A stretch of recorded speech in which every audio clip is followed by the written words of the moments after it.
નમસ્તે વિદ્યાર્થી મિત્રો। તો અમારી યુટ્યુબ ચેનલમાં ફરી પાછું આપનું હાર્દિક સ્વાગત કરું છું। તો હવે આપણે ગયા લેક્ચરમાં ચેપ્ટર 3 આંતરવિભાગીય પત્રવ્યવહાર અને કર્મચારી વિષયક પત્રવ્યવહારના બીજો ભાગ છે કર્મચારી વિષયક પત્રવ્યવહાર, જેમાં ભરતી અંગે સમજૂતી લીધી અને એના પત્રો વિશે માહિતી લીધી। તો ત્યાર પછી હવે એમાં જ નવો ટોપિક આવે છે નિયુક્તિ, જેના વિશે માહિતી લઈશું। તો સૌથી પહેલાં કીધું છે નિયુક્તિનો અર્થ સમજીએ તો કોને કહેવાય નિયુક્તિ? ભરતીની જાહેરાત સંદર્ભે યોગ્ય લાયકાત ધરાવતા ઉમેદવારો મેળવ્યા પછી યોગ્ય લાયકાતવાળા ઉમેદવારની પસંદગી કરવામાં આવે છે। શું કહે છે મુદ્દામાં કે કંપની દ્વારા જ્યારે પણ કર્મચારીઓની ભરતી કરવાની હોય ત્યારે સૌથી પહેલાં લોકો શું કરે? કર્મચારીઓ પાસેથી અરજી મંગાવે, એટલે કે એપ્લિકેશન મંગાવે। ત્યારબાદ એપ્લિકેશનમાં આવેલી માહિતી, એમના એજ્યુકેશન, એમના આધારે ક્વોલિફિકેશનને આધારે એ લોકોને શું કરવામાં આવશે? યોગ્ય પસંદગી કરવામાં આવશે। હવે આ પસંદગી ઘણી બધી રીતે થાય, લેખિત પરીક્ષા લઈને, ઇન્ટરવ્યૂ લઈને। તો આ તમામ બાબતોમાં પસાર થઈને પછી કોઈ કર્મચારીને એમનામાં રહેલી લાયકાત, એમનામાં રહેલી સ્કિલને આધારે એને શું કરવામાં આવે છે? પસંદ કરવામાં આવે છે। ત્યાં શું કહે છે કે જુદી જુદી સંસ્થાઓ, પેઢીઓ કે એકમોમાં પસંદગીની પ્રક્રિયા કેવી હોય છે? અલગ અલગ હોય। હમણાં વાત કરીએ આપણે કે અમુક સંસ્થાઓ લેખિત પરીક્ષા ગોઠવે, અમુક સંસ્થાઓ ઇન્ટરવ્યૂ ગોઠવે, અમુક સંસ્થાઓ ડાયરેક્ટ શું કરે? કોઈ પ્રેક્ટિકલ કામ આપી દે। તો આ જે પણ કામગીરી છે અલગ અલગ હોય છે। પસંદગીનો આધાર સંસ્થાનું કદ, કાર્યક્ષેત્ર અને કર્મચારીના પ્રકાર પર હોય છે। ટીક કરજો, ટૂંકો સવાલ છે કે પસંદગીનો આધાર, કર્મચારીઓની પસંદગીનો આધાર કોના પર આવેલો છે? તો સંસ્થાનું કદ, એનું કાર્યક્ષેત્ર અને કર્મચારીઓના પ્રકાર પર। કર્મચારી નોકરી માટે પસંદગી કર્યા પછી તેને જે તે કાર્ય માટે પસંદ કરવામાં આવ્યો હોય તે અનુસાર તે હોદ્દા પર તેને શું કરવી? નિયુક્તિ કરવી। તો સામાન્ય મુદ્દો કહે છે કે કર્મચારીની નોકરી માટે પસંદગી કર્યા બાદ તેને જે કાર્ય માટે પસંદ કરવામાં આવ્યો હોય તે કાર્ય અનુસાર તે હોદ્દા પર તેને શું કરવી? નિયુક્તિ કરવી, એટલે એને કામ આપી દેવું। આ પ્રક્રિયામાં સફળતા પામેલા ઉમેદવારોને નિયુક્તિપત્ર એટલે કે નિમણૂક પત્ર આપવામાં આવે છે। એટલે કે ઉદાહરણ તરીકે આપણે કોઈ કંપનીમાં નોકરી માટે અપ્લાય કર્યું છે અને જો આપણને ત્યાંથી પસંદગી મળી જાય તો આપણને એ જે તે કંપનીઓ દ્વારા શું મોકલવામાં આવશે? નિમણૂક પત્ર કે નિયુક્તિ પત્ર મોકલવામાં આવશે, જેને શું કહે છે? નિયુક્તિ પત્ર કહે છે। ત્યારબાદ આપણે પૂછીએ નિયુક્તિ અંગેના પત્રોમાં સમાવવામાં આવતી વિગતો, એટલે કે નિયુક્તિના પત્રમાં કઈ કઈ વિગતોનો સમાવેશ થાય? જોઈએ તો પહેલો મુદ્દો છે નિયુક્તિના પત્રની શરૂઆત અભિનંદન આપતા શબ્દોથી કહે છે। કયા શબ્દોથી પત્રમાં શરૂઆત થાય છે? અભિનંદન આપતા શબ્દોથી। શા માટે? તો અહીંયા કર્મચારી સફળ થયો છે, પસંદ થયો છે અને કંપનીમાં નોકરી મળી ગઈ છે, એના માટે સૌથી પહેલાં એને શું આપવામાં આવશે? અભિનંદન આપવામાં આવશે। બીજો મુદ્દો કહે છે નિયુક્તિ કયા હોદ્દા માટે કરવામાં આવી છે તેનો ઉલ્લેખ કરવામાં આવશે। તો આપણને ખ્યાલ છે કંપનીમાં કોઈ ચોક્કસ હોદ્દા માટે કંપનીના કર્મચારીને કામ મળતું હોય છે, તો કર્મચારીને કયા હોદ્દા માટે કામ મળ્યું છે એનો પણ અહીંયા સ્પષ્ટ ઉલ્લેખ કરવામાં આવે છે। ત્રીજું કહે છે નિયુક્તિ અજમાયશી, કાયમી કે હંગામી ધોરણે કરવામાં આવી છે તેની પણ જાણ કરી દેવામાં આવે છે। તો આપણે આગળ જોઈ ગયા છે મેમોમાં, અજમાયશી કોને કહેવાય? કે જેમાં થોડાક સમય માટે કેવું કામ કરવાનું છે? કામ ચલાવ, એટલે કે કાયમી નિયુક્તિ આપણને મળેલી નથી, એટલે કે કંપની દ્વારા સૌથી પહેલાં શું કરવામાં આવશે? આપણું કામ જોવામાં આવશે। જો કામ સંતોષકારક જણાય તો કંપની નિયમ પ્રમાણે ચોક્કસ વર્ષ કે સમયગાળા પછી શું કરે છે? આપણને કાયમી નિયુક્તિ આપે છે। ત્રીજું કહે છે હંગામી।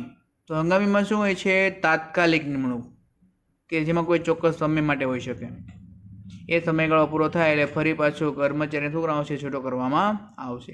તો જે પણ નિમણૂક હોય એનો સ્પષ્ટ અહીંયા ઉલ્લેખ કરી દેવામાં આવશે। ચોથું કહે છે જો નિયુક્તિ અજમાયશી ધોરણે હોય તો અજમાયશનો સમયગાળો પણ કહેવો પડશે।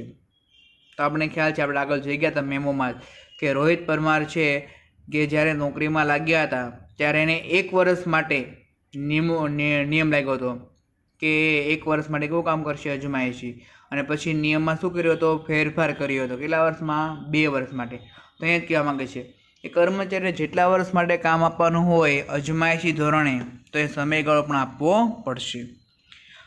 5મું કહે છે નિયમન પત્રમાં કર્મચારીને મળવાપાત્ર પગાર, ભથ્થાઓ અને અન્ય ઇજાફા એટલે કે લાભની માહિતી આપવી પડશે. એટલે કે ટૂંકમાં કહેવા શું માગે છે અહીંયા કે કર્મચારીને કામે રાખવાનો છે એની પહેલાં જ એને તમામ પ્રકારની માહિતી આપી દેવાની છે. શેના વિશે? એમને જરૂરી જેટલી માહિતી છે એના વિશે, એને મળવાપાત્ર પગાર, એમના ભથ્થા અને મળવાપાત્ર જે પણ લાભો છે તેમના વિશે. 6 કહે છે ઉમેદવારને સ્વીકૃતિ પત્ર મોકલવાનું જણાવવામાં આવે છે. સ્વીકૃતિ પત્ર એટલે કે એ કંપનીમાં નોકરી કરવા માટે સક્ષમ છે, તૈયાર છે, એના માટે એની પાસેથી શું મંગાવવામાં આવે છે? સંમતિ પત્રક મંગાવવામાં આવે છે. અને સાથે નોકરી પર કેટલા દિવસમાં હાજર થવાનું છે તે પણ કહી દેવામાં આવે છે. ઉદાહરણ તરીકે આપણી નોકરીમાં પસંદગી થઈ ગઈ છે અને કંપની આપણને 5મા મહિનાની પહેલી તારીખથી બોલાવવા માગે છે, તો સ્પષ્ટ તમને તારીખ આપીને કહી દેશે કે આ તારીખથી તમારે કંપની પર હાજર રહેવાનું રહેશે. અને 7મું કહે છે નિયુક્તિના પત્રના અંતમાં શુભેચ્છાઓ પાઠવવામાં આવે છે. શા માટે? કારણ કે અહીંયા જે તે વ્યક્તિ પોતાની નોકરીનો સમય શરૂ કરી રહ્યો છે કંપનીમાં, એટલા માટે. તો શરૂઆતમાં અભિનંદન અપાય છે અને અંતમાં શુભેચ્છાઓ પાઠવવામાં આવે છે કે કંપનીમાં પોતાનું કામ વ્યવસ્થિત પાર પાડે અને પોતાની જે પણ સ્કિલ કે પોતાની આવડત છે એના આધારે કંપનીને ક્યાં લઈ જાય? આગળ લઈ જાય. તો અહીંયા આપણે જેટલી 7 મુદ્દામાં માહિતી જોઈ એ બધા જ માહિતીના આધારે પત્રમાં સમાવેશ થવો જોઈએ. તો હવે આપણે જોઈએ એના પ્રમાણે નમૂનાનો પત્ર. નિયુક્તિ અંગે નમૂનાનો પત્ર. સામાન્ય પત્ર છે તો નામ છે Radhe industries, sun complex, CG road, Ahmedabad. Pincode number, તારીખ છે 7મી માર્ચ 2017. સામે આપ્યું છે આપણને ફોન નંબર અને ઈમેલ આઈડી. તો અહીંયા આંતરિક સરનામું કહે છે શિલ્પા પટેલ, A7, ગિરિરાજ ટેનામેન્ટ, ઈસનપુર, અમદાવાદ, અને તેનો પિનકોડ નંબર. વિષય છે આસિસ્ટન્ટ મેનેજરની નિમણૂક અંગે. કોના માટે છે? આસિસ્ટન્ટ મેનેજરની નિમણૂક અંગે. સુગ્નશ્રી, સંબોધન આપ્યું છે આપણને સુગ્નશ્રી. અમને જણાવતા આનંદ થાય છે કે 28મી ફેબ્રુઆરી 2017ના રોજ અમારી કંપની દ્વારા લેવાયેલ આસિસ્ટન્ટ મેનેજરની ભરતી માટેની લેખિત પરીક્ષા અને ત્યારબાદ લેવાયેલા ઇન્ટરવ્યૂ કે રૂબરૂ મુલાકાતમાં આપ સફળ થયા છો અને આપને આ હોદ્દા માટે નિયુક્તિ કરવામાં આવે છે તે બદલ આપને અભિનંદન. તો એ આપણને ખ્યાલ આવી જાય છે. આગળના મુદ્દાઓમાં જોઈ પ્રમાણે અહીંયા શું પાઠવે છે? સૌથી પહેલાં અભિનંદન પાઠવે છે. શેના માટે? લેખિત પરીક્ષા ઇન્ટરવ્યૂમાં સફળ થયા છે અને સાથે પસંદ થયા છે એના માટે. ત્યારબાદ આપણને ક્રમ પ્રમાણે શરતો આપી છે અહીંયા કે આપની નિયુક્તિ નીચેની શરતોને આધીન રહેશે. જોઈએ તો કઈ કઈ શરતો છે? પહેલી શરત, ફરજ ઉપર હાજર થયાથી 1 વર્ષના સમયગાળા દરમિયાન આપની નિયુક્તિ અજમાયશી ધોરણ રહેશે. શું કહે છે મુદ્દો?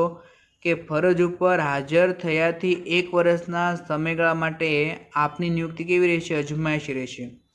એટલે કે 1 વર્ષ તમારે અજમાયશી કામ કરવાનું છે અને આ સમય દરમિયાન આપની કામગીરી જો સંતોષકારક લાગશે, એટલે કે વ્યવસ્થિત લાગશે, તો આપને કાયમી કર્મચારી તરીકે નિમણૂક આપી દેવામાં આવશે. તો એ કર્મચારીને સ્પષ્ટ કહેવામાં આવે છે 1 વર્ષ કેવું કામ કરવાનું છે? અજમાયશી ધોરણે, અને ત્યાર પછી એને કાયમી નિમણૂક આપવામાં આવશે. તેના આધારે સંતોષકારક કામ કરે છે કે નહીં તેના આધારે. બીજું કહે છે આપની નિમણૂક આ પ્રમાણેના ગ્રેડમાં કરવામાં આવે છે. તો અહીંયા દરેક કંપનીઓ દ્વારા શું કરવામાં આવે છે? કોઈ ચોક્કસ ગ્રેડ આપવામાં આવે અને આ ગ્રેડ કેના માટે હોય છે? કોઈ ચોક્કસ સેલરી કે અન્ય કોઈ ચોક્કસ કર્મચારીના મહત્ત્વને ધ્યાનમાં રાખીને આ ગ્રેડ આપવામાં આવે છે. તો એ ગ્રેડ અનુસાર તમારી નિમણૂક થઈ છે. તદુપરાંત નિયમ અનુસાર મળવાપાત્ર ભથ્થાઓ, રજાઓ માટે અજમાયશી સમય પૂરો થયા બાદ આપ હકદાર રહેશો. તો એ કર્મચારીની કયા ગ્રેડમાં નિમણૂક થઈ છે અને સાથે એમને તમામ પ્રકારના લાભ ક્યારે મળશે એ તમામ પ્રકારની માહિતી આપી દેવામાં આવી છે. અને ત્રીજું કહે છે તારીખ 30મી માર્ચ 2017ના રોજ બપોરના 12 વાગ્યા સુધીમાં તારીખ 30મી માર્ચ 2017 રોજ બપોરના 12 વાગ્યા સુધીમાં આપના સ્વીકૃતિ પત્ર સાથે અમારા અધિક્ષક સમક્ષ હાજર રહેવાનું રહેશે. તો એ સામાન્ય માહિતી આપી છે. છેલ્લા મુદ્દા જેમ કે કર્મચારીએ આ દિવસે આ તારીખે આ સમયે કંપનીના જે તે અધિક્ષક કે મુખ્ય અધિકારી છે તેની સમય હાજર રહેવાનું રહેશે સંમતિપત્ર અથવા તો સ્વીકૃતિ પત્રની સાથે. અને છેલ્લે અહીંયા કહે છે શુભકામના એટલે શુભેચ્છાઓ પાઠવે છે. આપનો વિશ્વાસુ સેમ્યુઅલ ડિસોઝા વહીવટી અધિકારી રાધે ઇન્ડસ્ટ્રીઝ. તો આપણને અહીંયા ખ્યાલ આવે છે કે અહીંયા જે કર્મચારીને કામે રાખવાના છે, નિમણૂક કરવાની છે, હજી કર્મચારી કામે લાગેલો નથી. તો તમને ખ્યાલ આવી ગયો છે આગળના પત્રમાં, ભરતીના પત્રમાં અને અહીંયા પણ કે હજી પણ અહીંયા કર્મચારીના ઘરનું સરનામું લાગે છે. કોની અંદર? આંતરિક સરનામાની અંદર. શા માટે? કારણ કે હજી કર્મચારીની ભરતી થઈ રહી છે, એની પસંદગી થઈ રહી છે, નિયુક્તિ થઈ રહી છે એના માટે. ત્યાર પછી આવે છે નવો ટોપિક બઢતી. જોઈએ તો શું કહે છે બઢતીમાં? માનવ સંસાધનનું યોગ્ય જતન થાય એ કોઈપણ સંસ્થાની કેવી શરત છે? પ્રાથમિક શરત છે. સંસ્થા પેઢીમાં કામ કરતા કર્મચારીઓને પ્રગતિ કરવાનું પ્રોત્સાહન મળે તે માટે સંસ્થા કે પેઢી દ્વારા શું કરવામાં આવે છે? નિયત પ્રકારનું માળખું ગોઠવવામાં આવે છે. અને આ માળખાનો એક તબક્કો એટલે કર્મચારીઓને આપવામાં આવતી બઢતી. તો બઢતી એક ઓરું પગલું છે, પ્રોત્સાહનનું પગલું છે. અને દરેક સંસ્થા કે પેઢીઓ પોતાના કર્મચારીનો વિકાસ થાય, પોતાના કર્મચારીઓ પણ આગળ વધે એના માટે શું કરે છે? ચોક્કસ માળખાઓ ગોઠવે છે. તો અહીંયા બઢતીને પદોન્નતિ પણ કહી શકાય. ટીક કરજો મુદ્દો પરીક્ષામાં વિકલ્પ અને ટૂંકાક્ષરમાં પૂછાય છે. બઢતી અથવા પદોન્નતિ એટલે શું? તો એ વ્યાખ્યા આપી છે. સામાન્ય રીતે બઢતી એટલે કે કર્મચારીને તેના વર્તમાન હોદ્દા પરથી, સામાન્ય રીતે બઢતી એટલે કે કર્મચારીને તેના વર્તમાન હોદ્દા પરથી ઉપરના હોદ્દા પર લઈ જવો. જો સામાન્ય વ્યાખ્યા બી છે અહીંયા કે કર્મચારીને તેના વર્તમાન હોદ્દા પરથી ઉપરના હોદ્દા પર લઈ જવો, જેને શું કહે છે? બઢતી કહે છે. આ બઢતીના કારણે કર્મચારીને આર્થિક લાભ અને મોભાદાર દરજ્જો મળે છે. આર્થિક લાભ એટલે કે જેના પગારમાં વધારો થાય, એમની સત્તા વધે અને એનો મોભો એટલે કે એમનું માન સન્માન પણ વધે છે. કોની અંદર? પેઢી કે કંપનીની અંદર. તો અહીંયા આપણે મુખ્ય માહિતી યાદ રાખવાની છે, એની વ્યાખ્યા અને એનું બીજું નામ. તો બઢતીની બીજું કયું નામ છે? પદોન્નતિ. અને બઢતીની વ્યાખ્યા શું છે? તો કોઈ પણ કર્મચારીને તેના વર્તમાન હોદ્દા પરથી ઉપરના હોદ્દા પર લઈ જવામાં આવે, જેને શું કહે છે? બઢતી કહે છે. હવે અહીં આપ્યું છે બઢતીના કારણો. જોઈએ તો કયા કયા કારણ છે? પહેલું કારણ, કર્મચારી નોકરીના નિયત કેટલા વર્ષો પૂરા કરે ત્યારે બઢતી આપી શકાય. ઉદાહરણ તરીકે આપણે કોઈ કંપનીમાં 10-15 વર્ષથી કામ કરી રહ્યા છીએ એક જ હોદ્દા પર, તો આગળ જતાં જો કંપનીમાં કોઈ ઊંચો હોદ્દો ખાલી પડે તો ત્યાં આપણે શું થઈ શકે છે? બઢતી થઈ શકે છે. કયા ભાગમાં? પ્રોત્સાહનના ભાગમાં. બીજું કહે છે કર્મચારી કોઈ વધારાની શૈક્ષણિક કે ટેકનિકલ લાયકાત મેળવે ત્યારે પણ એને શું આપી શકાય? બઢતી આપી શકાય. શા માટે? તેમની પાસે રહેલી જે લાયકાત છે, ટેકનિકલ લાયકાત છે, શૈક્ષણિક કે તેના આધારે એમની પાસે આવડત અને કૌશલ્ય કેવું છે? વધારે છે. એના માટે એને બઢતી આપી શકાય. ત્રીજા મુદ્દામાં એ જ કહે છે કે કર્મચારી દ્વારા કોઈ વિશિષ્ટ પ્રકારની સિદ્ધિ મેળવવામાં આવી હોય ત્યારે પણ તેને શું આપી શકાય છે? બઢતી આપી શકાય છે. એટલે કે કર્મચારીએ કોઈ એવી શોધખોળ કે એવું કોઈ સંશોધન કર્યું છે કે જેના કારણે કંપનીને શું થયું છે? ફાયદો થયો છે, તો એ પ્રમાણે એને બઢતી આપી શકાય છે. ચોથામાં પણ એ જ કહે છે કે કર્મચારી પાસે રહેલી વિશિષ્ટ આવડત કે કૌશલ્યને ધ્યાનમાં રાખીને પણ બઢતી આપી શકાય. અને પાંચમું કહે છે સંસ્થાની જરૂરિયાતને લક્ષ્યમાં રાખીને પણ કર્મચારીઓને બઢતી આપવામાં આવે છે. તો બધા કારણો છે કોના માટેના? બઢતી આપવા માટેના.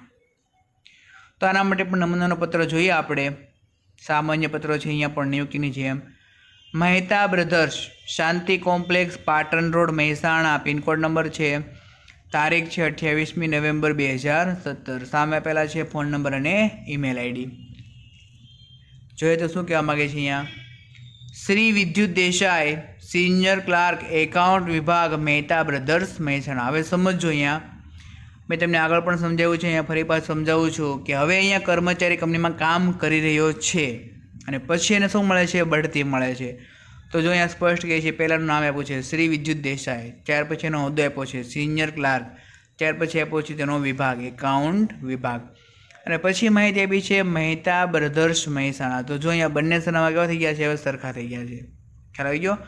તો અહીંયા જ્યારે કર્મચારી કંપનીમાં કામ કરતો હોય અને જો કોઈ માહિતી માટેને પત્ર લખાય તો હંમેશા બંને સરનામા, મુખ્ય સરનામું અને આંતરિક સરનામું કેવા આવશે, સરખા જ આવશે. વિષય છે બઢતીની જાણ અંગેનો પત્ર.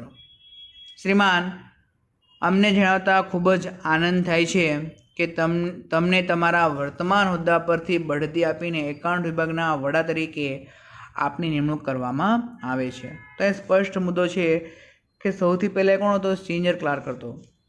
ત્યાર પછી એને એકાઉન્ટ વિભાગના વડા એટલે કે મેનેજર તરીકે શું કરવામાં આવે છે, નિમણૂક કરવામાં આવે છે.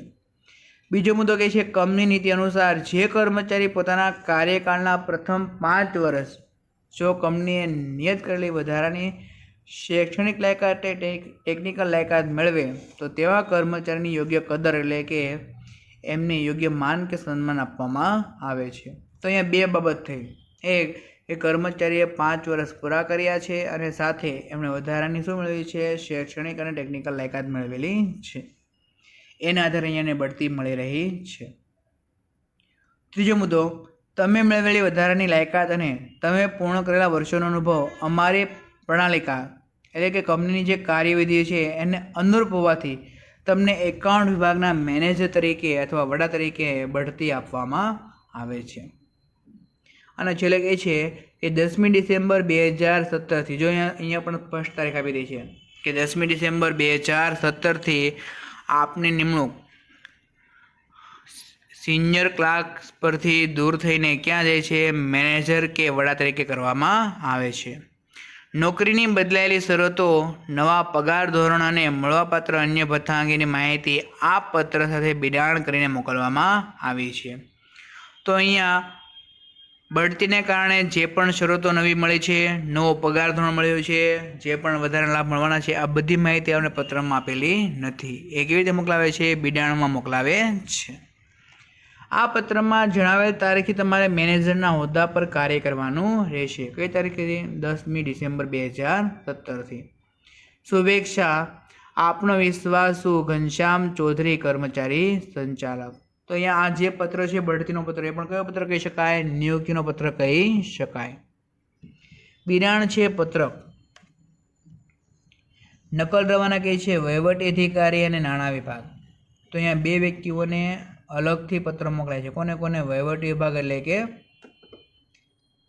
કંપનીના સંચાલક મંડળને, અને બીજું કહે છે નાણાં વિભાગ. તો નાણાં વિભાગને શા માટે, કારણ કે હવે કર્મચારીના પગાર ધોરણમાં એમની મળવાપાત્ર સેવાઓમાં શું થયો છે, ફેરફાર થયો છે.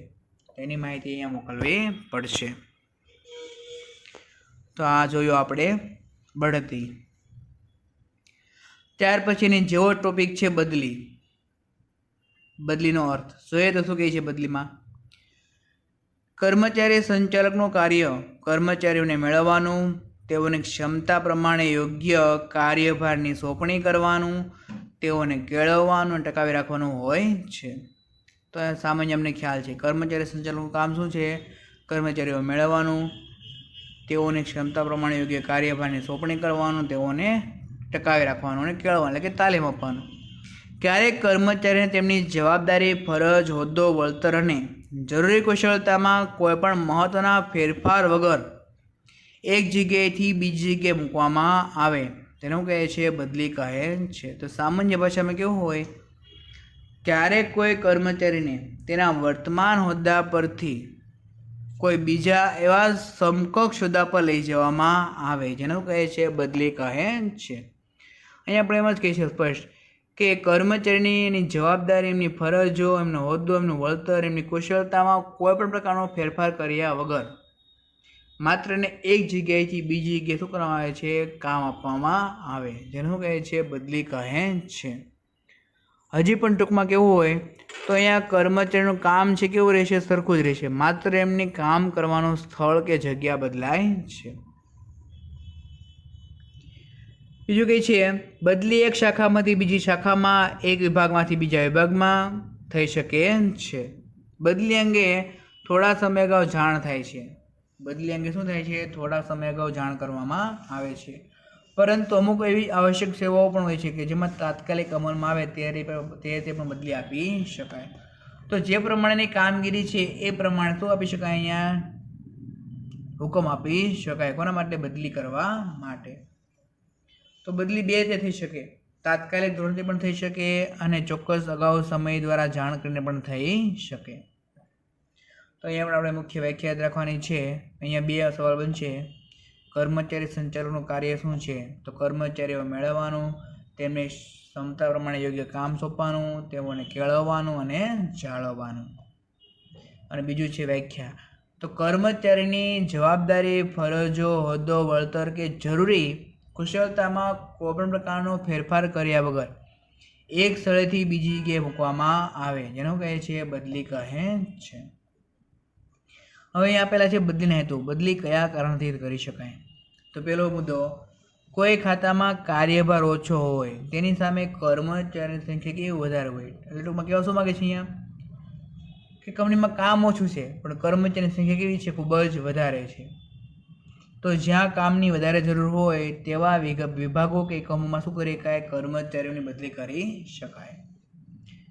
કોઈ કર્મચારી તેનો કાર્યભાર સંભાળવામાં અયોગ્ય સાબિત થાય, એટલે કે કોઈ કર્મચારી જે પ્રમાણે પહેલાં કામ કરતો એ પ્રમાણે વર્તમાનમાં કામ કરી શકતો નથી, તો એના માટે એમની બદલી કરી શકાય છે. કર્મચારી નાણાકીય વ્યવહારમાં કોઈ ગેરરીતિ આચરી હોય, એટલે કે કર્મચારી શું કર્યું છે, કોઈ નિયમનો ભંગ કર્યો છે અથવા છેતરપિંડી કરી છે, ગેરરીતિ કરી છે. કોની સાથે? કંપની સાથે. ચોથું કે છે કોઈ કર્મચારી ગેરશિસ્ત અને બેદરકારી દાખવતો હોય. કોઈ કર્મચારી ગેરશિસ્ત અને બેદરકારી દાખવતો હોય, એટલે કે વારંવાર આવું કાર્ય કરતો હોય. બીજું કે છે આકસ્મિક કારણસર કર્મચારીની શારીરિક ક્ષમતામાં શું થાય, ઘટાડો થાય. આકસ્મિક કારણસર કર્મચારીની કોઈ શારીરિક ક્ષમતામાં શું થાય, ઘટાડો થાય. એટલે કે કર્મચારીઓ પહેલાંની જેમ કામ કરવા માટે સક્ષમ ન હોય.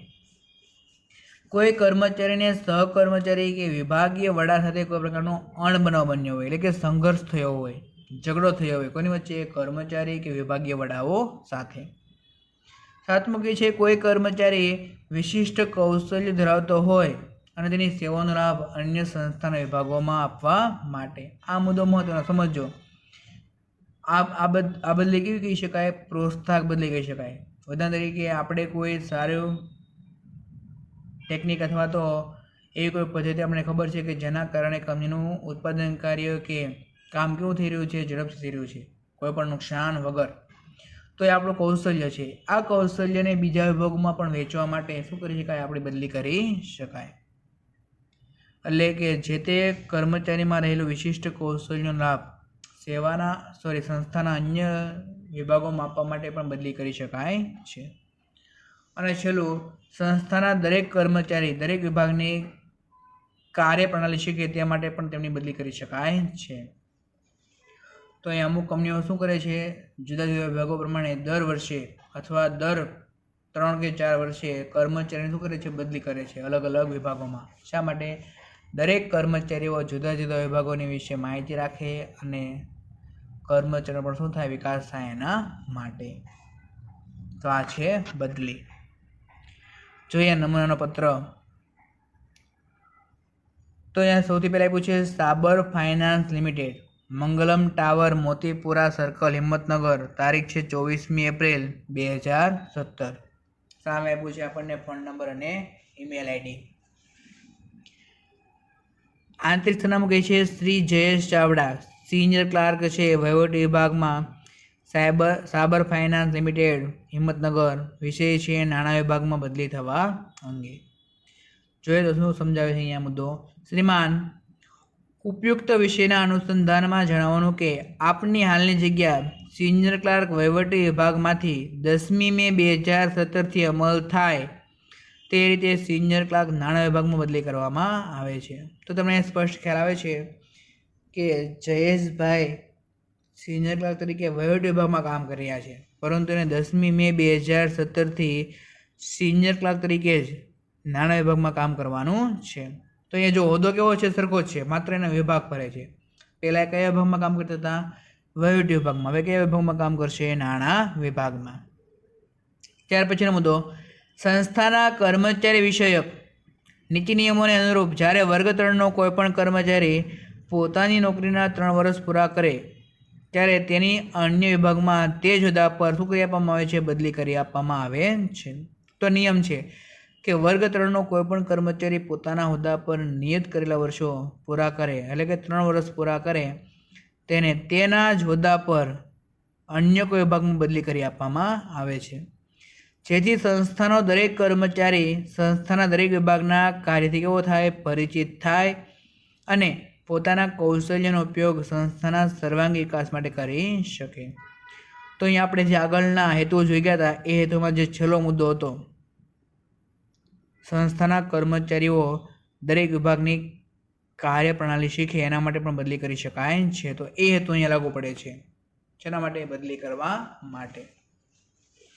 પગાર ધોરણ તથા નોકરીની અન્ય શરતોમાં કોઈ પણ પ્રકારનો ફેરફાર લાગુ પડતો નથી, જેની નોંધ લેશો. તો અહીંયા પગાર ધોરણ, નોકરીની અન્ય શરતો, એમાં કંઈ ફેરફાર નહીં થાય, માત્ર શું થશે? કામનું સ્થળ ફરશે. આભાર. આપણો વિશ્વાસ શું? સંતોષ. પુરોહિત, મેનેજર, વહીવટી વિભાગ. નકલ રવાના છે નાણાં વિભાગ. હવે આપણને પ્રશ્ન એમ થાય કે અહીંયા શા માટે નાણાં વિભાગમાં બદલી કરી, જાણ કરી છે? શા માટે? તો પહેલા કર્મચારી ક્યાં કામ કરતો હતો? વહીવટી વિભાગમાં. અને ક્યાં કામ કરવા જવાનો છે? નાણાં વિભાગમાં. તો નાણાં વિભાગમાં શું કરવી પડશે? જાણ કરવી પડશે. શા માટે? કારણ કે હવે જયેશ ચાવડા છે સિનિયર ક્લાર્ક તરીકે હવે ક્યાં કામ કરવાના છે? નાણાં વિભાગમાં. તો આજે આપણે 3 ટોપિક વિશે માહિતી લીધી છે. નિયુક્તિનો અર્થ, તેમના નમૂનાના પત્રો, બઢતીનો અર્થ અને તેના નમૂનાના પત્રો, અને બદલીનો અર્થ અને તેના નમૂનાના પત્રો. તો 3 ટોપિક વિશે માહિતી લીધી છે. અને હવે 2 ટોપિક બાકી છે, અપકર્ષ અને નોકરીની સમાપ્તિ, કે જે આવતા લેક્ચરમાં જોઈશું.